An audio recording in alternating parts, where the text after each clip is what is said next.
Hier soir, c'était Jean-Bernard le grand sommet. Vous avez vu ce que c'est à Jean-Bois? Oui, c'était chaud. C'était chaud tout à fait parce que bien à l'issue des premières journées, Nice et Marseille étaient ex-aequo. C'est vrai que Nice avait un petit avantage au niveau du goal average, mais en tout cas Nice et Marseille étaient tous les deux en tête du classement, donc avec 18 points. C'était très très important le match d'hier soir. Et puis c'est Nice qui l'a emporté, mais ça a été très chaud, très serré pendant la grande majorité du match. On va voir tout de suite donc le résumé de ce match d'hier soir à Jean-Bouin.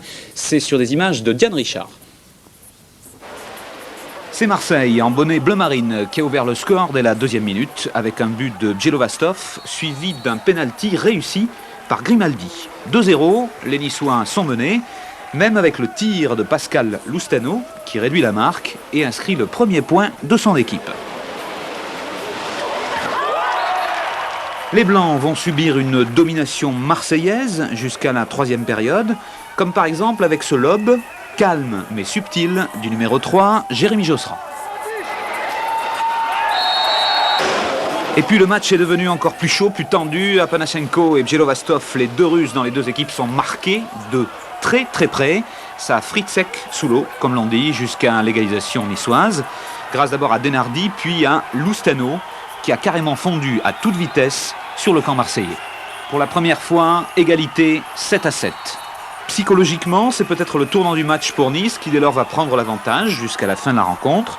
Les joueurs de Nicolas Geleff sont libérés et marquent de super points comme ici celui de Robert Noré. Les Marseillais pour cette fin de match étaient visiblement déstabilisés, notamment parce que leur numéro 12 est sorti pour faute, tandis qu'Apanashenko réussit son penalty. Nice termine avec 13 points, Marseille en a 10. Pour certains joueurs niçois, c'est peut-être à l'endurance que tout s'est joué. Je pense qu'on a été plus fort, c'est physiquement. Si on n'avait pas été au top ce soir, je crois que Marseille nous aurait battus. On a su attendre jusqu'à la dernière minute, les 2-3 dernières minutes pour faire la différence. Et c'est physiquement qu'on les a battus. Pour le manager marseillais, la défaite est décevante, mais son équipe n'a pas démérité pour autant.